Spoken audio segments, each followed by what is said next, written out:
அதிமுகவுடன் இனி இணைவதில்லை என்று ஓ பன்னீர்செல்வம் அறிவித்துள்ளார். இந்த அறிவிப்பு அரசியல் வட்டாரத்தில் பெரும் பரபரப்பை ஏற்படுத்தியுள்ளது. இந்த முடிவுக்கான பின்னணி குறித்து தற்போது பல்வேறு தகவல்கள் வெளியாகி வருகின்றன. மத்தியில் ஆளும் பாஜகவின் ஆதரவு தனக்கு இருப்பதால் அதிமுகவில் மீண்டும் இணைவது சாத்தியம் என்ற நம்பிக்கையில் ஓ பன்னீர்செல்வம் இருந்ததாக கூறப்படுகிறது. இதற்காக பாஜக மேலிடம் தரப்பில் முயற்சிகளும் மேற்கொள்ளப்பட்டன. ஆனால் அதிமுக பொதுச் செயலாளர் எடப்பாடி பழனிசாமி ஓ பன்னீர்செல்வத்தை கட்சியில் இணைப்பதை தெளிவாக மறுத்ததாக தகவல்கள் தெரிவிக்கின்றன.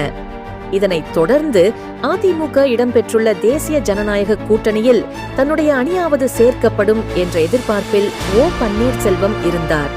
ஆனால் சட்டப்பேரவை தேர்தலில் அதிமுக பாஜக கூட்டணியில் டிடிவி தினகரனின் அம்மா மக்கள் முன்னேற்ற கழகத்திற்கு 6 தொகுதிகள் ஒதுக்கப்பட உள்ள நிலையில் ஓ பன்னீர்செல்வம் அணிக்கு 3 தொகுதிகள் மட்டுமே வழங்க முடிவு செய்யப்பட்டதாக கூறப்படுகிறது. இந்த தகவல் ஓ பன்னீர்செல்வம் தரப்பில் கடும் அதிருப்தியை ஏற்படுத்தியுள்ளது. இந்த சூழ்நிலையில் நேற்று சென்னையில் அதிமுக தொண்டர் உரிமை மீட்பு கழகத்தின் மாவட்ட செயலாளர்கள் மற்றும் நிர்வாகிகள் ஆலோசனைக் கூட்டம் நடைபெற்றது. வரவுள்ள சட்டப்பேரவை தேர்தலில் எந்த கட்சியுடன் கூட்டணி அமைக்கலாம் என்பது குறித்து நிர்வாகிகளின் கருத்து கேட்கப்பட்டது. இதற்காக வழங்கப்பட்ட படிவத்தில் திமுக மற்றும் தவேக, தமிழக வெற்றி கழகம் ஆகிய கட்சிகளின் பெயர்கள் இடம்பெற்றிருந்ததாக கூறப்படுகிறது. இந்த கூட்டத்தில் பங்கேற்ற நிர்வாகிகளில் 90% பேர் தவேகவுடன் கூட்டணி அமைப்பதற்கே விருப்பம் தெரிவித்துள்ளனர்.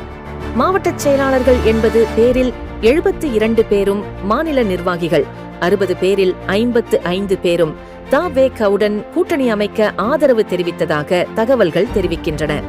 ஒரு சிலர் மட்டுமே திமுக கூட்டணிக்கு செல்வது எதிர்காலத்திற்கு நல்லது என்று கருத்து தெரிவித்துள்ளனர்.